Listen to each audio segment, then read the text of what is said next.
Oh, don't play dumb. You know exactly what you did. Delete the post right now! My ex-husband, Tom, finally seems to have realized about my revenge. I created a video to reply for my ex-husband's video, which is named as "The Useless Wife Messed Up My Lunch, so I'm throwing it away again today." And I tagged this under my video named as "Will the lunch be thrown away by my ex-husband again today? The very tasty lunch which was made by my mother-in-law." My name is Lauren. I have been married for 1 year to my husband, Tom. I had no doubt that we were still newlyweds and would enjoy our days together as a husband and wife. But unfortunately, the reality is cruel. About 6 months into our marriage, my husband's work suddenly became very busy, and so I spent more and more time at home alone. I also have a job and work at a company. It is very possible for office workers like my husband and I to suddenly become very busy, and that is why I could not notice my husband's strange attitude and actions at all. In addition, since my husband started working very hard, my mother-in-law, Susan, started coming to our house unannounced more often, and I was just busy dealing with her. I would usually come home around 7 p.m., and as I got home from work, Susan's unannounced visits would begin again like a daily routine. The doorbell would ring. I look at my watch and see that it is 7:15 p.m.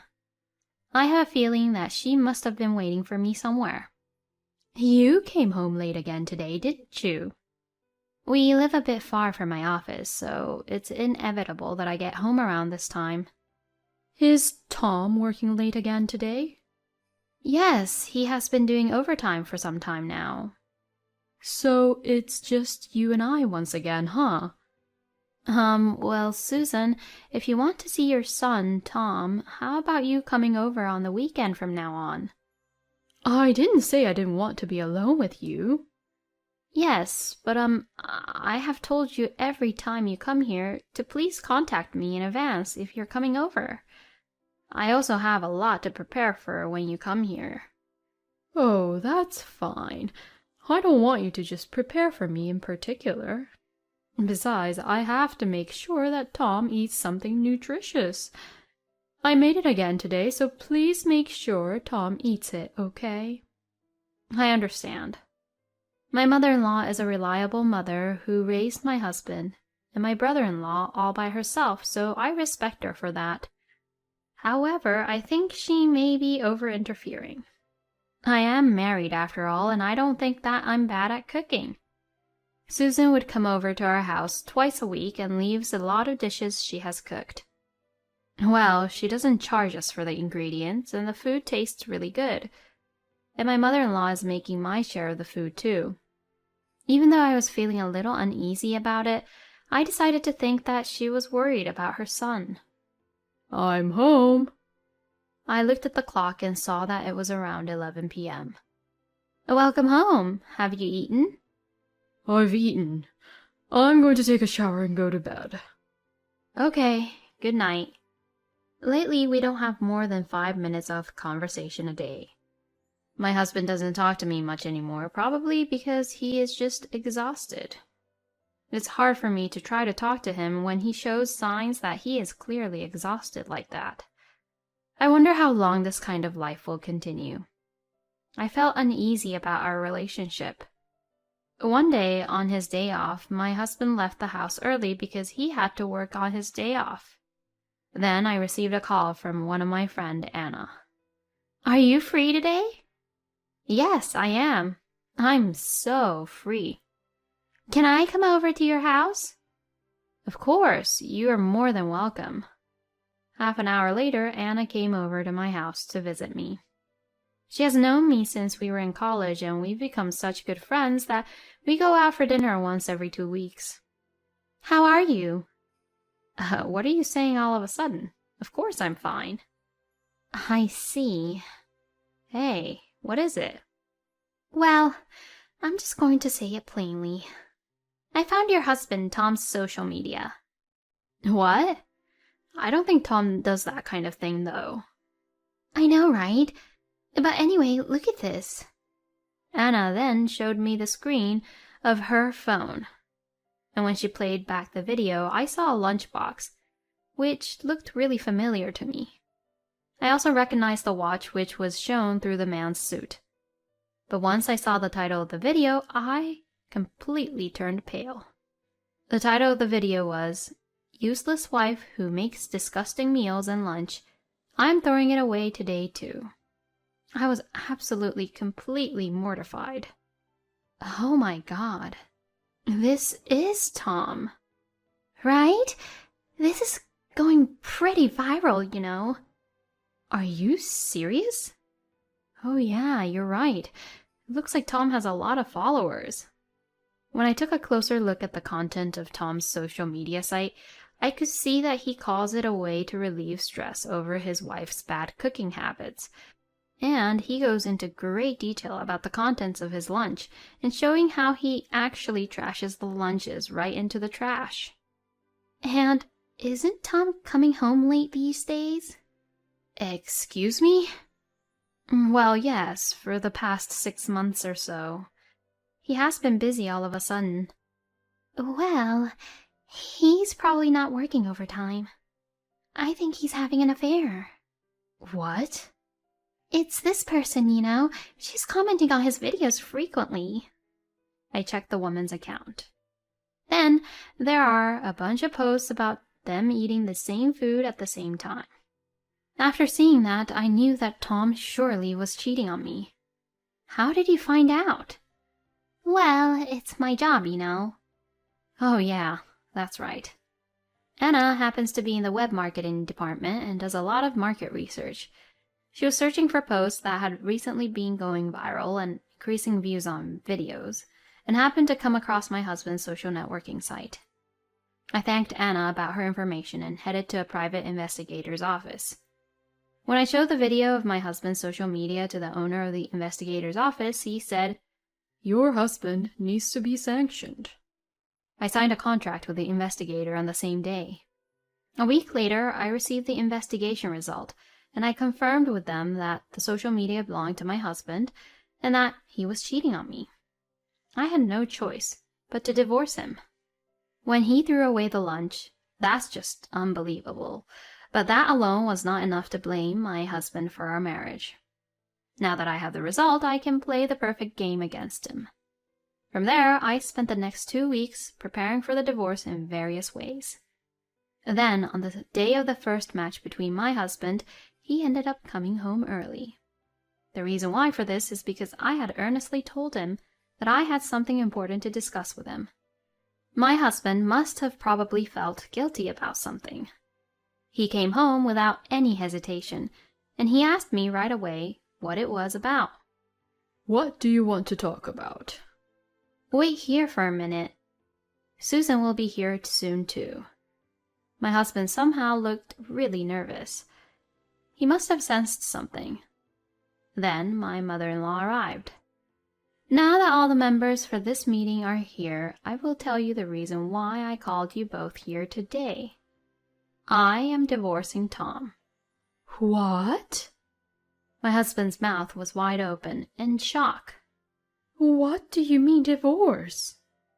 It's because I thought I couldn't continue my marriage with Tom anymore. What? Is it because I work late and do overtime? If you're a wife, you should put up with that much at least. At that point, my husband must have decided that he wasn't being discovered. So that's why he was suddenly being very aggressive.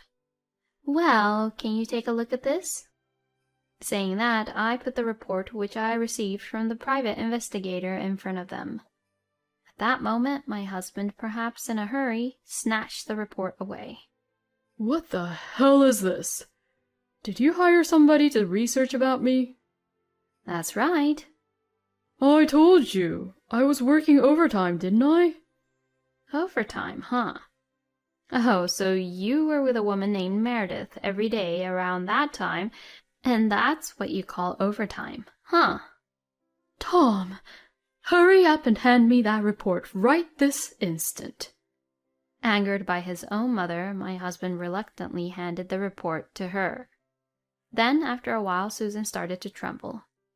Your lunch? That's right. Mom, I can't eat Lauren's cooking, you know. My husband, perhaps thinking that Susan had taken his side, continued to show his stubborn attitude. If you want a divorce, then fine. I don't mind getting a divorce. But since you're the one who caused it, I won't pay you any alimony. Even though you're cheating on me with Meredith? I cheated on you because your cooking is just so bad. That's enough. Yeah, that's right. You think that your cooking is amazing, huh? Well, you should just taste and find out how disgusting they are, and don't just blame me for it. Seriously, that's enough. But the next moment, my husband took a huge slap to his face. I was saying it to you. That's enough. Oh, Mom? First of all, you better get down on your knees and apologize to Lauren here. Think about the feelings of your own wife who never doubted you and always waited for you to come back home. You stupid son. Susan stormed up to my husband, who had a really red cheek because of the slap he took, and she pulled him down by the neck, forcing him to sit on his knees. Then Susan also sat upright and looked straight at me. I'm terribly sorry, Lauren. And saying that, Susan apologized to me. She also grabbed Tom's head and rubbed it against the floor at the same time. Plus, the lunches that you said, which are disgusting, are the ones I made for you. What? When my mother-in-law told him the truth, my husband began to tremble. I'm really sorry, Mom. I didn't know you made them for me, Mom. My mother-in-law glared at my husband sharply. You're not allowed to throw any food away, no matter who made it. Yes, I'm sorry.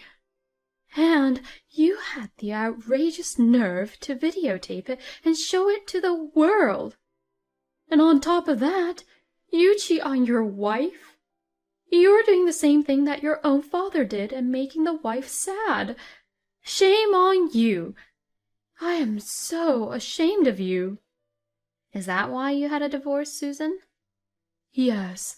I couldn't forgive my husband, you see, and I didn't tell my son the exact reason about it. I never thought he would do the same thing. I see. Well, I have no choice but to divorce Tom. And that can't be helped. It's what my son did, and he can never take back what he had done. Susan looked very sad as she said this. Wait a minute. I'm apologizing right now, right? I won't do it again. Who can believe what Tom says now? And we're talking about my husband here. He's probably refusing to get a divorce because he thinks he's going to have to pay a huge alimony bill for what he did. Oh, don't worry. I won't ask for alimony. We've only been married for a year, so even if I did, it wouldn't be much. Really? His eyes are shining as he said that. Yeah, I won't. So please don't charge me anything in the future either. I won't. I understand. I knew it. He didn't care about the divorce, but he just didn't want to pay alimony. My husband just apologized as a short-term solution. We then divorced, and I demanded $10,000 in alimony from Tom's mistress, and confirmed that it had been transferred the other day. Susan kept on apologizing to me until the very end. Although Susan was the one who kept on coming over unannounced frequently, I have no grudge against her at all. I hope she will continue to live well. Susan was so furious about this incident that, when my husband went to his own parents' house, they refused to let him in. But Susan has another son and his family who was really caring. I am glad that she has people who can relate to her feelings, which were hurt by Tom. But it would be a little while before I would regain my peaceful life. I waited for the second match to come. 2 weeks later, my ex-husband finally seemed to realize the revenge I had taken. That day, I was bombarded with phone calls from the morning. It was all from my ex-husband, of course. I slowly sipped my freshly brewed coffee and answered the phone. Hey, you've got to be kidding me. Can't you even tell the difference between what's right and wrong? Oh, what are you talking about? Oh, don't play dumb. You know exactly what you did. Delete the post right now. Otherwise, I'll charge you with compensation. My ex-husband, Tom, finally seems to have realized about my revenge. I created a video to reply for my ex-husband's video, which is named as "The Useless Wife Messed Up My Lunch, so I'm throwing it away again today." And I tagged this under my video named as "Will the lunch be thrown away by my husband again today? The very tasty lunch which was made by my mother-in-law." In that video, the lunch that Susan made for Tom was neatly being packed into his lunchbox for the morning. Then, not knowing about this, Tom posts a video of the exact same lunch, only he was being terrible about it and expressing how disgusted he was by it, and how he threw them away, in one long video. We live in this day and age. It is easy for people who use the internet to tie the two videos together. My video attracted voices defending me, while my ex-husband's video was harshly criticized. It got so viral that my ex-husband deleted all of his videos, but it was already too late. The archives are probably still all over the place. And just as I had planned, my ex-husband was fired from the company. My stupid ex-husband, unaware that his video contained a document with the company's symbolic logo, posted the video and viewers discovered about it. It became a big deal, since viewers even identified the company he was working at. And I knew this would all happen, because my friend Anna told me about it. You really should have friends. You better pay me compensation. You promised during the divorce that you wouldn't charge me anything in the future, no matter what. Well, I didn't think you'd do this to me. Oh, I see. Fine then, sue me. I'll fight you. I'll submit everything you did as evidence. And if I have to pay for it, that's fine too. I don't want any money. Even if the jury decides that I'm not good enough, I'm fine with that because I definitely know that I did the right thing. My ex-husband had lost his temper at first, but by the time I finished what I was saying, he was crying. Well, that's right. He had joined the company of his dreams since he was a child and was leading a smooth sailing life, but he had destroyed it all by himself. There is no room for sympathy. However, this time I was able to do what I did because my ex-mother-in-law agreed to it. I had given my ex-mother-in-law the details of what my revenge and plans were in advance, knowing that she would refuse. If my ex-mother-in-law said no, I was not going to carry out this revenge. However, my ex-mother-in-law told me to do it, and I was able to carry out this revenge without any issues. Moreover, from being criticized by the lunch incident, Tom was even exposed to the public that he had cheated on me, and even the person with whom he had cheated on had been identified, and she also received severe criticism and bullying from the internet. At first, the woman was posting comments saying that there was something wrong with me, the wife, but before I knew it, the woman's account had been deleted. Being happy with how everything turned out in the end, I deleted the video. Some of you may think I went too far, but that's okay. There are all kinds of people in the world with all kinds of ideas. I am the type that if you get hit, you hit back. Wow, there are all kinds of people in the world. And please, don't waste any food. Tom destroyed his own dream with his own hands. But why can't I feel sorry for him? I guess I also am the same type as Lauren. Thank you for watching to the end. Please subscribe to our channel if you like. See you in the next video.